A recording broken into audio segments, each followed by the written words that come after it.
vandag se boodskap het ek genoem, kyk net wat maak hy. Ek hoop nie julle het al daai woorde baie gehoor nie, maar dalk het julle dit al gesê. Kyk net, wat maak hy? Of sy, seker.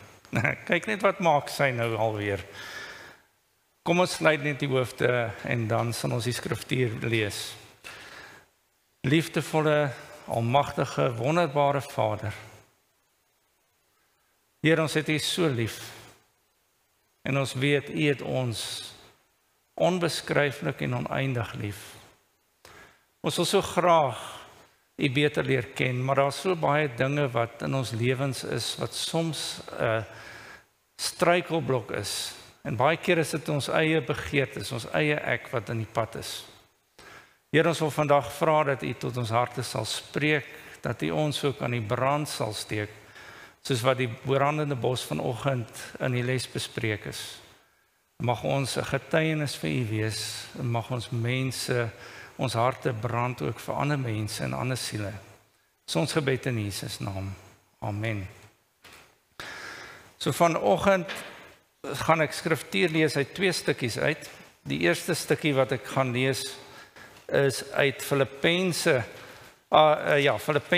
hoofstuk 2 en ek dink ons ken daardie stukkie, maar ek wil hê julle moet mooi volg soos ons lees. Ek gaan net 4 versies lees daar. Filippense 2 van vers 4 tot vers 8. Hierdie teks praat met ons reguit en baie keer dan laat dit ons skuldig voel. Dit sê daar so Filippense 2 vers 4, julle moet nie elkeen na sy eie belange omsien nie, maar elkeen ook na ander sin.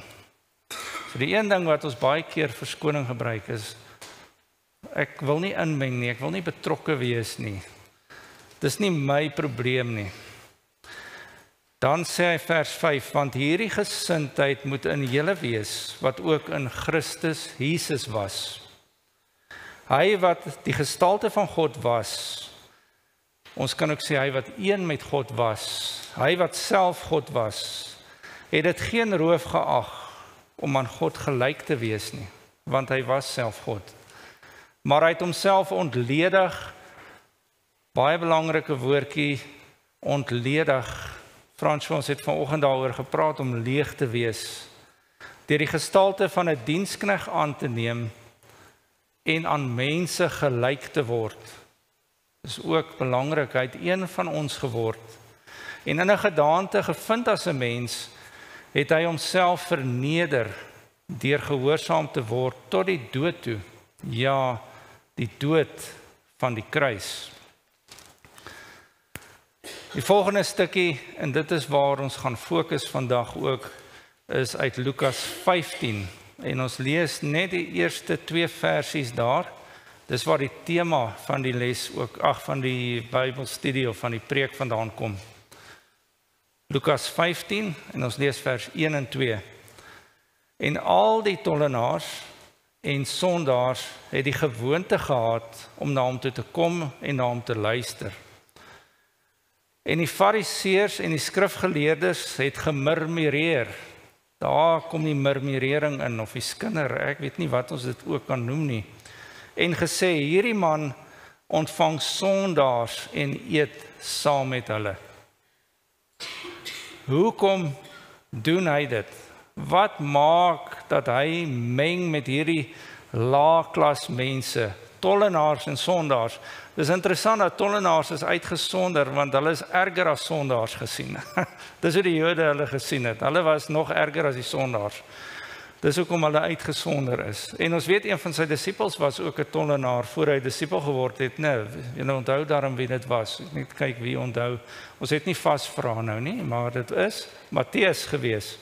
Matteus was ook 'n tollenaar voordat hy 'n disipel geword het. So Jesus het 'n disipel van hom gemaak en is interessant, ons lees ook dat hy saam met Matteus se vriende gaan eet het. Ons lees dit in Matteus self, dat hy ook daar gaan meng het met hulle. Hulle kon nie verstaan, die fariseërs, hoe kan hy homself met die semels meng nie? Of met hierdie laagklas van mense nie, want hulle het die gesindheid gehad, die fariseërs, dat hulle neergekyk het op ander. Hulle het gevoel, hulle is heilig, hulle is belangrik, hulle is beter as ander. Ons noem dit, en Mike is nou nie hier nie, ons noem dit geestelike narcissisme of adventisme, narcissisme.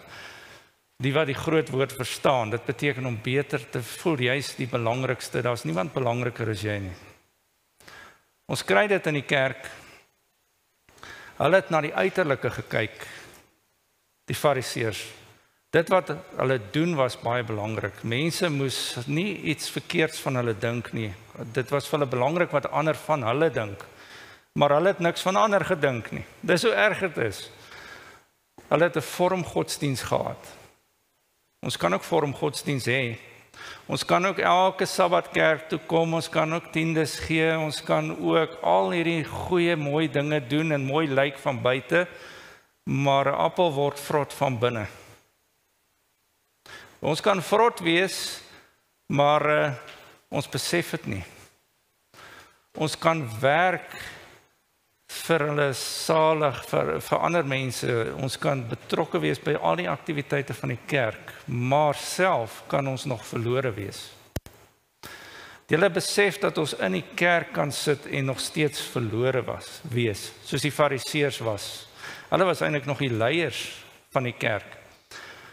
Die probleem hier sien ons in Matteus hoofstuk 7.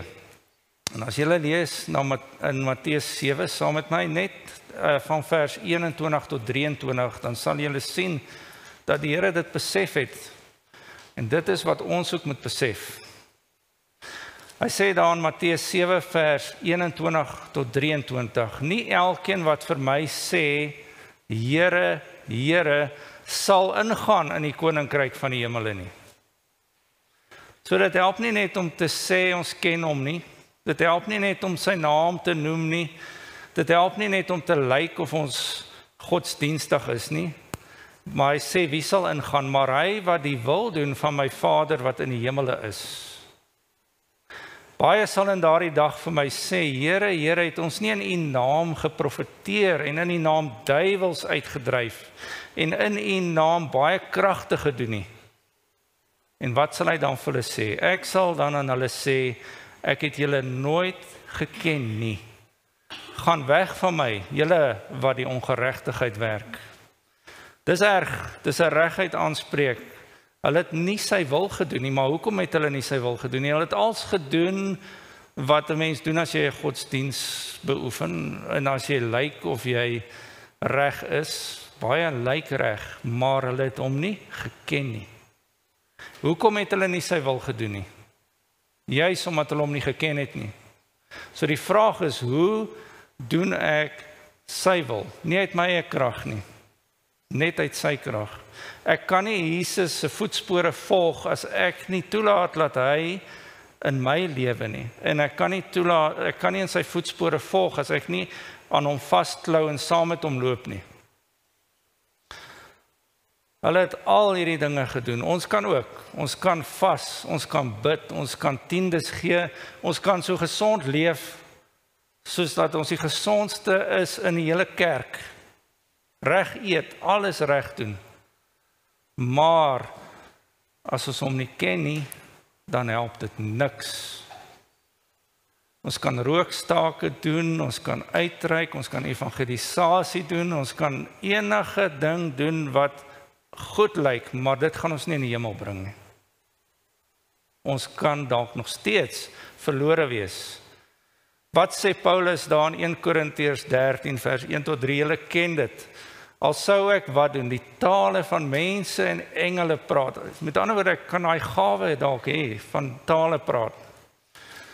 Tale nie soos tale wat ons nou van praat nie, dis 'n studie op sy eie, maar al praat ek enige taal, maar ek het nie liefde nie, dan het ek net 'n geraas geword. 'n klinkende simbaal en 'n klinkende metaal en 'n luidende simbaal geword. En al sou ek die gawe hê, al het ek 'n gawe, al het ek die gawe van profesie en ek het al die geheimenisse en ek het al die kennis en ek het al die geloof. Aan die ander wyse, jy kan selfs gelowig wees. En al sou ek berge kon versit daardeur, en ek het nie die liefde nie, dan sou ek niks wees nie. Dit help my niks. Al sou ek al my goed kan uitdeel, en ek sou my liggaam oorgee om verbrand te word, en ek het nie die liefde nie, dan baat dit my niks. So dit help nie ons het al die gawes nie. Dit help nie ons doen al die regte dinge nie. Maar as ons nie die liefde het nie, en wat sê Johannes? Hy wat die liefde het, het Jesus. Nee. So ons kan die liefde net op een manier kry, is as ons die liefde deel van ons lewens maak, as ons hom innooi in ons lewens in. So nou weet ons dat ons kan verlore wees in die kerk. En Jesus het toe hulle geantwoord, die fariseërs daar in Lukas 15 het hy 'n antwoord vir hulle gegee. Hoe het hy hulle geantwoord? Hy het nie met hulle gestry of geredeneer nie. Hy het vir hulle 3 gelykenisse vertel. 'n triade van gelykenisse. En ek is seker julle almal ken die gelykenisse. Ons het al baie daarna gekyk ook. So ek gaan nie in detail fokus op hierdie hele hoofstuk nie. Ek sal een stukkie vandag uithaal, een van die 3, en so bietjie meer daarop fokus. Maar die tema van hierdie gelykenisse natuurlik is om te soek. Wie soek? Wat wou Jesus sê daarso? Hy het gesê, hy meng met hierdie mense, want hy soek verlore skape, hy soek verlore pennings en hy soek verlore seuns.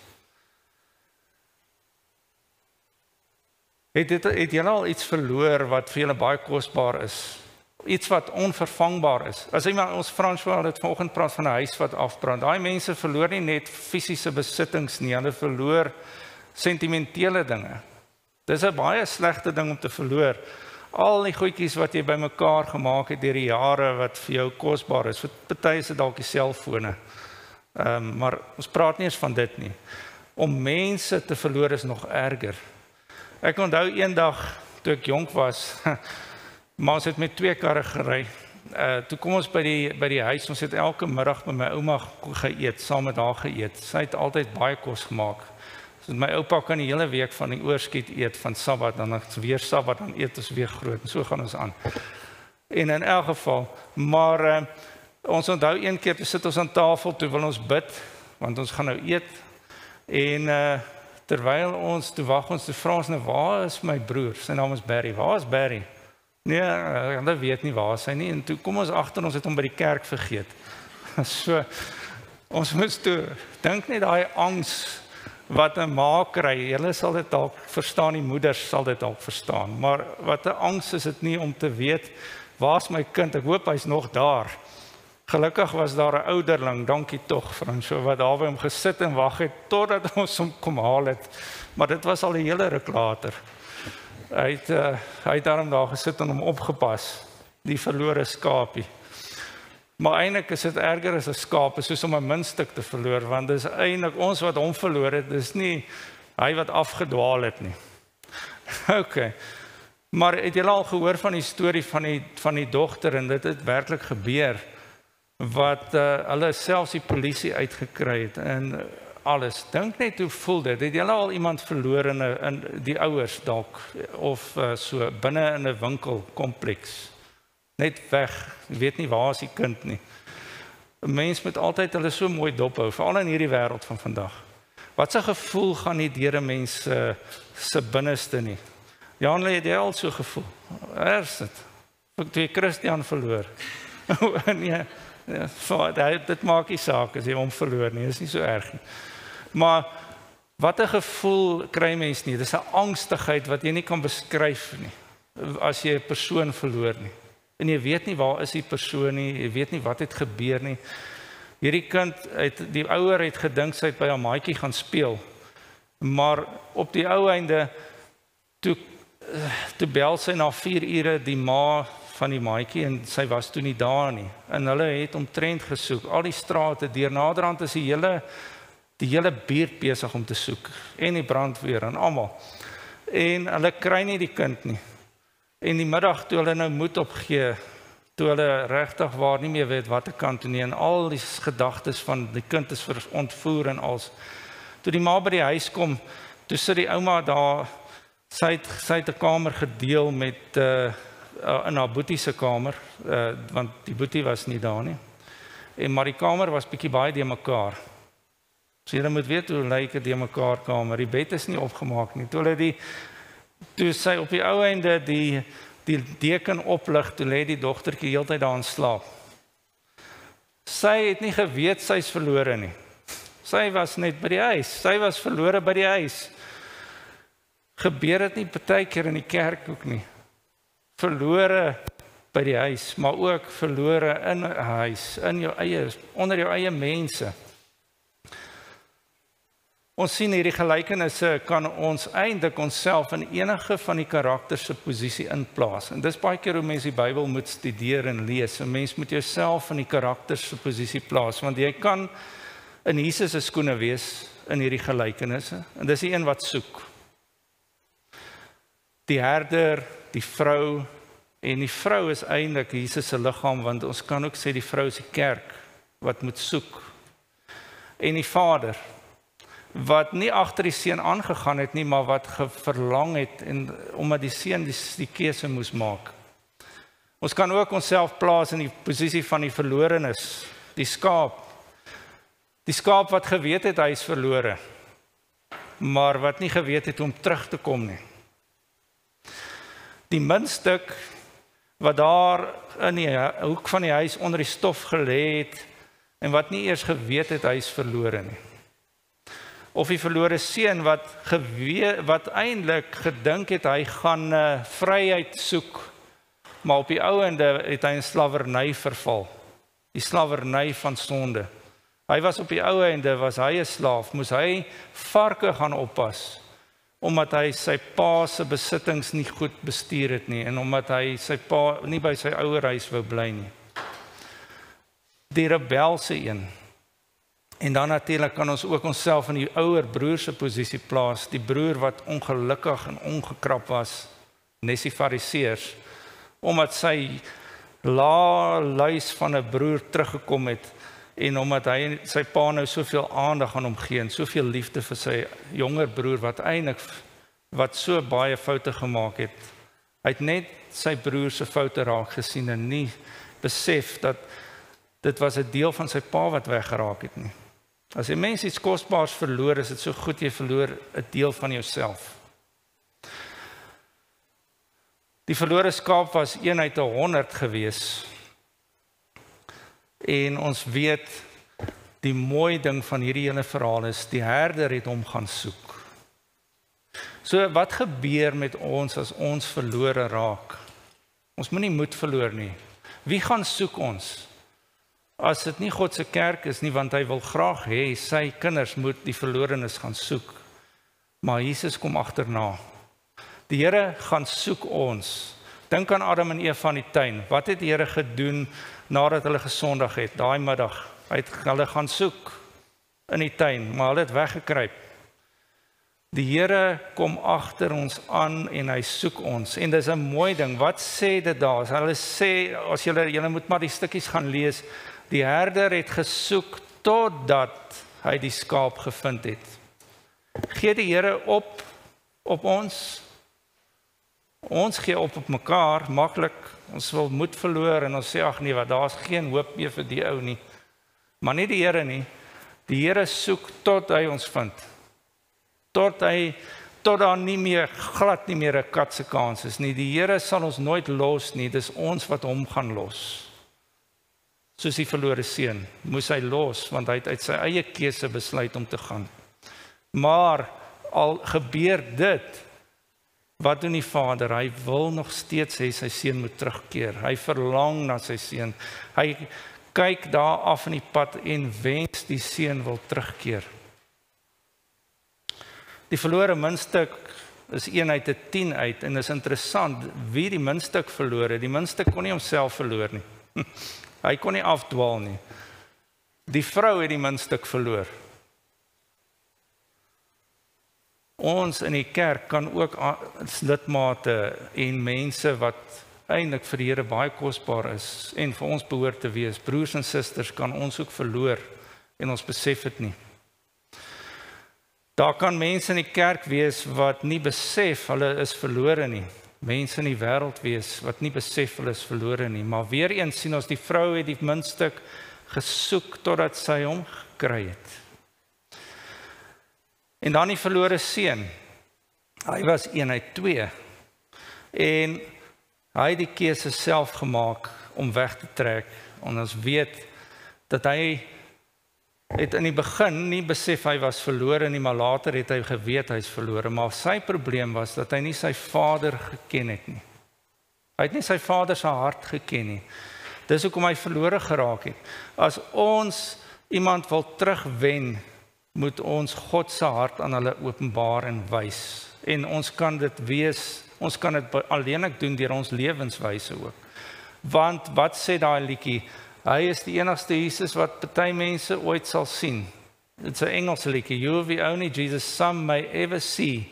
En dit is hoekom ons moet in ons leefstyl vir die Here, ons moet hom uitstraal na buite toe. Soos daai brandende bos. Want ek dink nie Moses het die bos eers gesien nie, hy het eers die vuur gesien.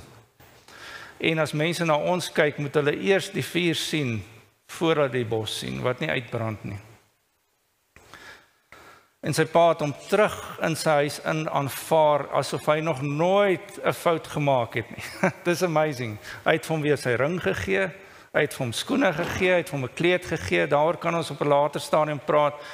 En hy het 'n fees gevier. En dit het al 3 hierdie gelykenisse ingemeen. Die pa is so bly. Hoor jy, was julle bly toe julle, Janelie, toe jy weer jou kind gekry het? Ek is seker jy was baie bly. Die Here voel net so oor ons as ons weer terugkeer na hom toe. Nou kom ek wil net fokus op die kort stukkie en dit is die vrou wat die muntstuk verloor het vandag. En dan kan dit lees van vers 6 af. Vers 8 af. Hoofstuk 15, Lukas 15 vers 8. Kom ons lees saam. Of wat 'n vrou wat 10 pennings het as sy 1 penning verloor, steek nie 'n lamp op en vee die huis uit en soek sorgvuldig totdat sy dit kry nie. En as sy dit kry, roep haar vriendinne en buurvroue, roep sy hulle bymekaar en sê, wees saam met my bly, want ek het die penning gekry wat ek verloor het. So sê ek vir julle, is daar blydskap voor die engele van God oor een sondaar wat hom bekeer. Die Here sou vir een sondaar kom sterf het as hy kon, as dit moes. Dit kon jy gewees het. Die Here ons is in sy oë so kosbaar.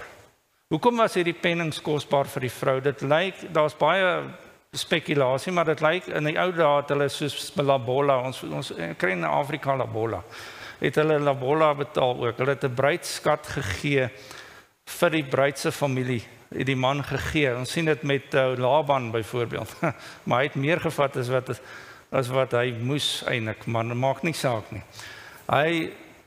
Daar was 'n bruidskat, dit was 'n kosbare stuk wat sy verloor het. Wat 'n bruidskat gee die Here vir ons as sy kerk?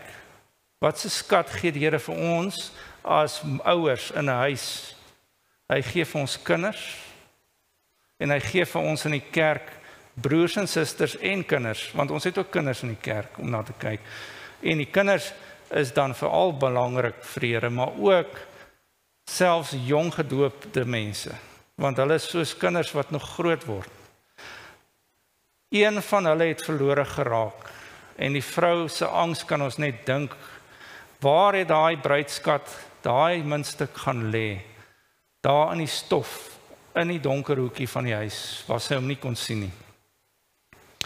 Die ander rede hoekom dit so waardevol is, en dit is hoekom elke persoon wat hier is, en elke een in die hele wêreld waardevol is omdat die Here sy stempel op elke muntstuk, die koning se stempel is op elkeen van hierdie muntstukke neergestempel. Party sinne is bietjie dowwer as ander al, maar die Here het ons almal na sy beeld geskape. Elke persoon is in sy oë net nog meer waardevol as wat 'n kind vir 'n ouer is. Dis so lief en hoe kosbaar ons in sy oë is.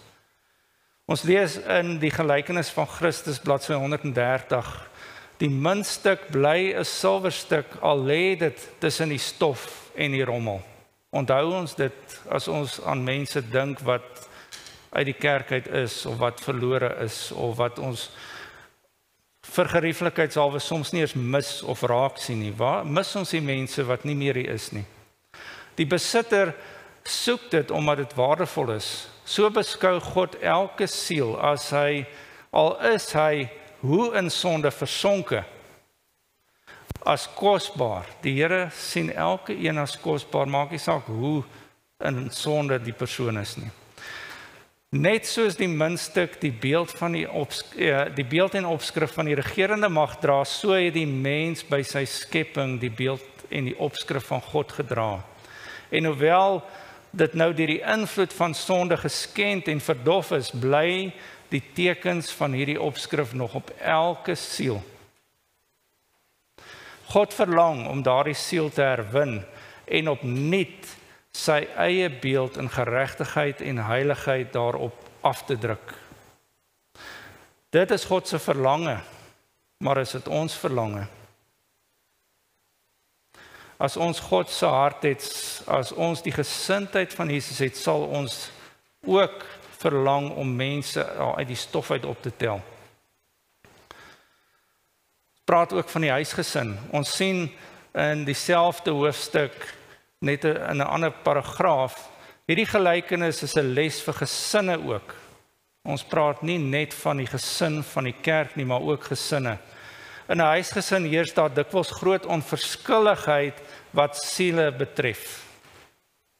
Onder hulle kan een wees wat van God vervreemd is, maar hoe min bekommer hulle oor die feit dat een van God se toevertroude gawes in die gesinsverhouding verlore kan gaan. Ons is almal baie skuldig, miskien sommige meer as ander, maar bring ons gesin by mekaar, bid ons saam met ons gesin, hou ons huisgodsdiens. Is dit vir ons belangrik om ons kinders na die Here toe te lei? En dit geld nie net vir die gesin daar nie, dit geld ook, hierdie gelykenis, vir elke persoon in die wêreld. Ons lees ook uit dieselfde hoofstuk en luister mooi, en dit is God se plan, dat hierdie werk ons geskik sal maak om vir nog ander ook te werk. Naarmate ons simpatie en liefde toeneem, en dis wat ons behoort te hê, soos wat ons nader aan die Here groei, sal ons oral werk vind om te doen. Gods groot huisgesin behels die hele wêreld, en nie een lid daarvan mag verontagsaam of verwaarloos word nie. Sjoe, dis kwaai woorde daai, maar ons doen dit. Ons wil liewers met sekere mense niks te doen hê nie. Waar ons ook al is, daar wag die verlore silwerstuk om gesoek te word. Die vraag is, soek ons daarna? Dag na dag ontmoet ons diegene wat niks in godsdienstige sake belangstel nie. Dis soos die muntstuk wat nie weet hy's verlore nie. Ons praat met hulle, ons besoek hulle, stel ons belang in hulle geestelike welsyn. Of doen ons nie? Hou ons Christus aan hulle voor as die heiland wat sonde vergewe, met ons eie harte warm met die liefde van Christus, vertel ons hulle van daardie liefde. As ons dit nie doen nie, hoe sal ons hierdie mense vir ewig verlore, wat ewig verlore is, in die oë kan kyk, wanneer hulle voor die troon van God te staan kom? Baie mense kan vir ons eendag dalk vra, hoekom het jy my nooit vertel nie? Hoekom het jy nie 'n bietjie meer probeer nie, om my te help nie, want ek het nie geweet ek is verlore nie. Ons moet mense uit die stof uithaal. Hoe het die vrou dit gedoen? Sy het 'n lamp opgesteek en die huis begin uitvee en sistematies begin soek. Dis hoe ons ook moet doen. Wat is die lamp? Wie kan vir my sê, wat is die lamp? Wat se teks kom in jou gedagte? Psalm 105. U woord is 'n lamp vir my voet en 'n lig vir my pad. Maar daai lamp kan ook nie skyn sonder die olie nie. So die Heilige Gees is net so belangrik. Ons kan nie mense bereik in ons eie nie, in ons eie opinies en dinge nie. Ons moet die lamp opsteek in die huis uitvee. Die vrou het nie gegaan en net oral gegrou nie, want as sy gegrawe het sonder om die lamp op te steek, het sy die muntstuk dalk verder weg laat verlore raak. En dis wat ons baie keer wil doen. Ons wil nie sorgvuldig na mense gaan soek nie. Ons moet, soos God, maak nie saak wie die persoon is, nie ophou soek nie. Ons moet altyd oop arms wees en ontvanklik vir ander mense wees. Ons moet bly wees om mense te sien. Ons is nie altyd bly nie, ons sê, ek weet nie hoe groot ons nie, ons maak niks. Ons praat nie eens met mense nie. As jy iemand van buite af by die kerk aankom, voel hulle tuis of voel hulle ongemaklik? As iemand terugkom wat lank nie in die kerk was nie, praat ons met die persoon of ignoreer ons hom? Maak ons hom tuis voel? Is hy deel van daai warm liefde, soos die pa of soos sy vrou wat so bly was? Ons is nie altyd eers bewus van ander in die kerk nie. Ons wil eerder kritiseer, want dan voel ons beter oor onsself. Dis wat ons doen. Weet, ons moet eintlik soos Jesus wees. Ons het gelees nou dat hy was tot die dood toe getrou. As ons werklik lief is vir ons medebroers, soos wat Moses ook was, dan sal ons bereid wees om vir daai broer of suster of daai persoon selfs in die straat te sterf om hom te red. Maar voel ons so oor mense? Is ons bereid om vir hulle te sterf? Petrus skryf in 1 Petrus 5 vers 2 tot 4 sê hy, hou as herders toesig oor die kudde van God wat onder julle is. Nie uit dwang nie, maar gewilliglik, nie om vuil gewin nie, maar met bereidwilligheid, ook nie as heersers nie oor die erfdeel nie, maar as voorbeelde vir die kudde. En wanneer die opperheerser verskyn, sal julle die onwerklike kroon van heerlikheid ontvang. Onverwelklike kroon van heerlikheid ontvang. Ons is almal deel van die groot gesin. Dit sê daarso hoe die Here se hart is. 2 Petrus 3 vers 9 sê die Here vertraag nie die belofte van sy koms, so sommige dit vertraging ag nie, maar hy is lankmoedig en wil nie hê dat sommige moet vergaan nie, maar as dit in sy vermoë was dat almal tot bekering moet kom. Maar die Here gaan nie mense dwing om tot bekering te kom nie. Dis 'n keuse wat hulle moet maak, maar hoe gaan hulle die evangelie weet? Hoe gaan hulle die Here leer ken as ons dit nie vir hulle wys nie? As ons nie vir hulle vertel nie? Wat wil die Here dan hê moet ons doen?